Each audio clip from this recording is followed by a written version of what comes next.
서면 대행을 부탁을 하고 본인께서 직접 출석하실 생각이시라 그러면 두 가지만 기억을 하십시오.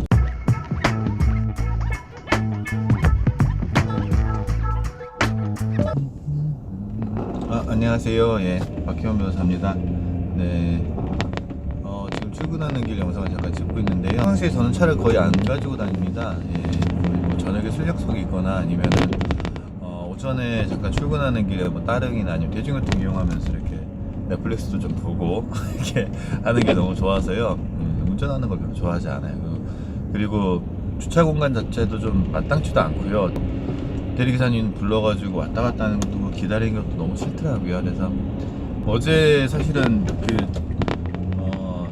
회장님께서 그 선물을 보내주셨는데, 택배 선물을 보내주셨는데, 그게 전에 살던 아파트로 배달이 잘못 갔습니다. 지금 매해 그러고 있거든요. 회장님 4년째입니다. 4년째.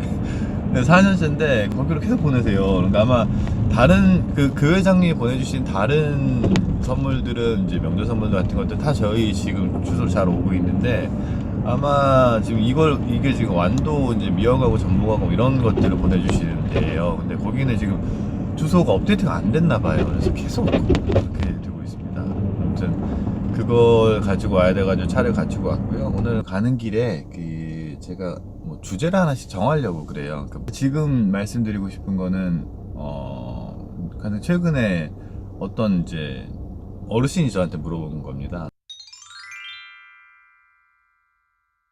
법무사님하고 변호사님하고 하는 게 뭐가 다르냐라고 물어보시는 거예요. 구체적으로 말씀드리면 그분께서는 그 법무사님께서 작성해 주신 그 서류를 가지고 소송을 하시다가 저를 찾아오신 겁니다. 그런데 법무사님들이 이제 진행하시는 소송 자체도 저희들보다, 그러니까 일반적인 변호사들보다 훨씬 잘하는 분들도 많으시고요. 그러니까 법무사님이시니까 변호사보다 못하다라는 편견을 일단 버리셔야 됩니다. 버리시고요. 근데 이제 좀 구조적으로 다른 점이 있습니다. 그게 뭐냐면, 첫 번째로는 법무사님은 누가 의뢰인이 찾아와가지고 소장에 관련된 서면을 써달라 그러면은 그대로 이게 받아 적어주는 식이 됩니다. 그러니까 그 자연인으로서, 일반인으로서 하시는 말씀들을 갖다가요, 그 법률 용어를 좀 섞어가지고 요건 사실에 맞춰서 받아 적어서 써줍니다. 그런데 여기에서 문제가 되는 건 뭐냐면, 그걸 써주고 나가지고 그걸 들고 법무사님이 직접 재판에 출석하시는 게 아니라는 겁니다. 그게 아니시기 때문에 소장으로 나간 다음에 그걸 들고 이제 일반인이 가셨을 때 판사님이 하시는 말씀이 무슨 말씀이신지를 잘 모르세요. 그리고 상대방이 무슨 준비서면을 또 내지 않습니까? 거기다 반박 서면을. 그러면 이 말도 무슨 말인지를 모르세요. 그러니까 한글을 모르신다는 게 아니고요. 이 사람이 왜 이걸 주장을 하는 것이고, 이 주장에 합당하는 그 증거라든지 아니면 나의 주장하고 상충되는 부분 또는 일치되는 부분들이 뭔지 법률적으로 평가되는 것들에 대해서는 일반인들 분들이 좀 모르실 수가 있지 않습니까? 그러면은 그걸 또 법무사님한테 가져갑니다. 가져가면은 법무사님은 그걸 보시고, 그럼 이건 무슨 말이니까 뭐라고 쓰는 게 좋을 것 같아요 라고 이제 조언을 해주시겠죠. 그러면서 새로 준비서면을 작성할 때 대개의 경우에는 또다시 서면 작성료를 또 받습니다. 서면 대행료를 또 받습니다. 그게 계속 반복이 되다 보면 어떻게 되냐면요,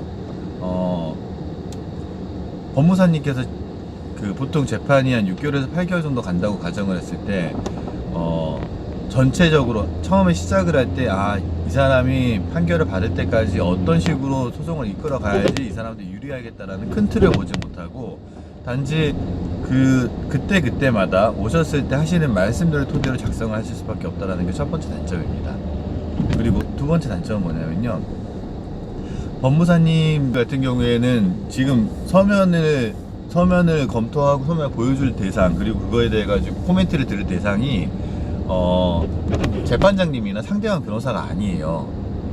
누구냐면, 지금 제 앞에서, 그러니까 법무사님 앞에서 이렇게 뭐라고 말씀하시는 일반인 고객분께서 내가 지금 이렇게 말하고 있다라는 것들에 대해서 말씀을 하실 때 그걸 좀 적극적으로 반영을 해가지고 작성하실 수밖에 없다는 겁니다. 그런데 저 같은 경우에는 그분이 아무리 무슨 말씀하신다 그러더라도 그 사실관계를 토대로 했을 때 저희에게 불리한 부분과 유리한 부분들, 그리고 저희가 주장해야 될 부분들, 입증해야 될 부분들과, 그리고 지금 단계에서 입증할 필요가 없는 부분들, 그리고 증거 관계들을 조사를 했을 때 우리가 주장을 했을 때 상대방이 오히려 유리해 버릴 수 있는 주장들을 빼버립니다. 왜 그러냐면요, 그걸 갖다가 검토를 받았을 때 검토를 보고 이거 뭐지요? 라고 저한테 물어볼 사람이 제 생각에는 의뢰인 분이 아니라 법대에 앉아 계시는 판사님들 또는 저와 이제 싸워야 되는 상대방 변호사님을 상정을 하고 글을 쓰기 때문입니다. 적어도 제가 아는 거 이상으로 상대방 변호사님들이나 판사님들도 아실 거라고 생각을 하기 때문에 꼼꼼하게 사실관계를 정리를 한 다음에 그 꼼꼼하게 사실관계 정리한 걸 토대로 해서 우리에게 불리한 부분들, 그리고 현재 주장하지 않아도 되는 부분들, 그리고 우리가 입증할 수 있는 부분들을 나누어 가지고요, 분명하게 그거에 대해서 좀 신뢰감을 주면서 시작을 하는 것들이 바람직하다고 생각이 듭니다. 그래서 제 개인적인 의견은 그렇습니다. 만약에 법무사님을 선임하시거나 아니면 변호사님을 선임하셔도 마찬가지입니다. 요즘 변호사님들도 서면대행 그 일들을 많이 하시니까요. 그랬을 때 법무사님이시든 아니면 변호사님이시든지 간에 어떤 한 분에게 그 전체적인 소송에 대해서 서면 대행을 다 맡기시는 것이 오히려 올바릅니다. 그렇지 않고 그냥 이렇게 그때마다 가시면 좀 불합리한 결과들이 나올 수 있다는 것입니다. 얼마 전에 오셨던 그 어르신 같은 경우에는요, 가장 저한테 법무사님하고 변호사님하고 하시는 일이 뭐가 다릅니까? 라고 저한테 물어보신 이유가 뭐였냐면요, 법무사님이 이제 그 서면 소장을 쓰실 때 이제 뭐 어느 정도 금액을 받으셨대요. 금액을 받으셨는데 그 금액을 받고 난 다음에 또 갔더니 또 돈을 달라는 거예요. 근데 그 어르신이 또 물어봤대요. 그러면 또 상대방이 또 뭘 내면 또 와가지고 또 하면 그때마다 돈을 줘야 되는 거냐, 그렇다고 하시더라는 거예요. 근데 그렇게 하다 보니까 금액 자체가 이제 몇백으로 넘어가는 거죠. 처음에는 뭐 얼마 안 되는 비용이다, 그 뭐 변호사 비용이 300에서 500 이렇게 들어가는 거에 비하면 법무사 비용이 그보다 훨씬 저렴하다라는 생각으로 시작을 하셨는데, 이게 계속 왔다 갔다 하게 돼버린다 그러면 변호사 비용은 다를 게 없잖아요. 그래서 저한테 오셔가지고 제가 이제 금액을 어느 정도를 말씀을 드렸어요. 이 정도 금액은 이렇게 들어갑니다 라고 말씀을 드리면서 말씀을 드렸더니 법무사 비용이 얼마가 한 200 정도가 들어갔을 때 벌써 근데 저한테 주실 돈을 그걸 감안해가지고 빼달라는 거예요, 저한테.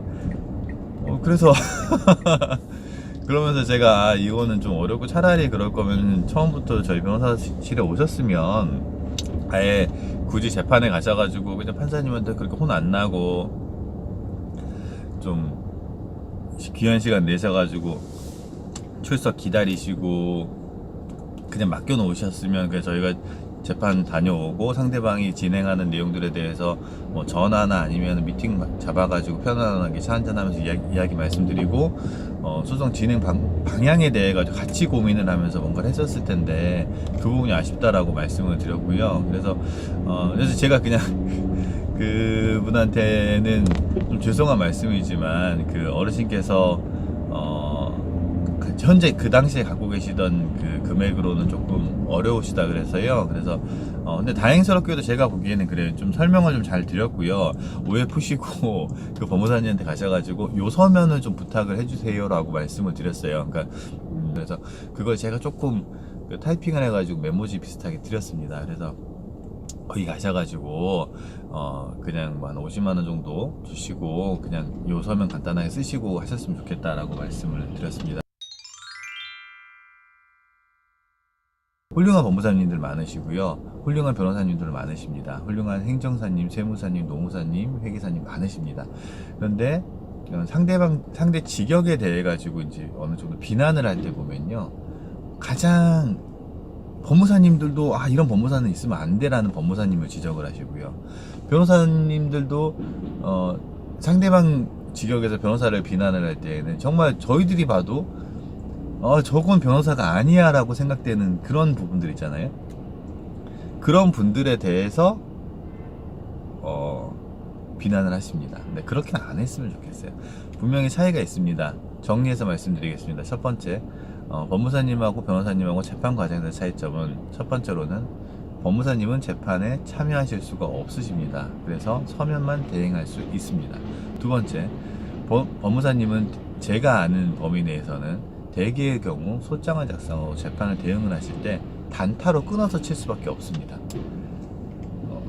그거는 소장을 제출한 다음에 상대방이 서면을 낼 때 다시 그 의뢰인이 다시 그 자리를 찾아오지 않는 이상 안 되겠죠. 결론적으로 말씀을 드리면 이겁니다. 법무사님이든 변호사님이든 서면 대행을 부탁을 하고 본인께서 직접 출석하실 생각이시라 그러면 두 가지만 기억을 하십시오. 첫 번째, 어떤 분이든 그분에게 처음부터 재판 결과까지를 토탈해가지고 서면 대행을 맡기겠다라는 마음을 먹고 계시는 게 차라리 낫습니다. 그런 식으로 상담을 하시고요. 두 번째, 출장비 같은 것들을 조금 주시더라도요, 법무사님이나 아니면 변호사님도 마찬가지입니다. 출장비 같은 걸 주신다고 하더라도 뭐 일회 출석 이렇게 할 수도 있으니까요. 한 번 정도는 재판에 직접 나오실 수 있도록 좀 유도를 하시는 게 좋습니다. 재판 분위기를 보고 판사님들 얼굴을 보면서 판사님 어떤 심증을 갖고 계시고 어떤 거에 좀 미심쩍어하시고 어떤 부분들에 대해서 좀 더 필요로 하는지에 대해서 빨리 캐치를 하는 것들은 소송에서 굉장히 중요하기 때문에요. 가능하다 그러면 꼭 그분들이 법정에 한 번 정도 출석할 수 있도록 유도를 하시는 것이 좋습니다.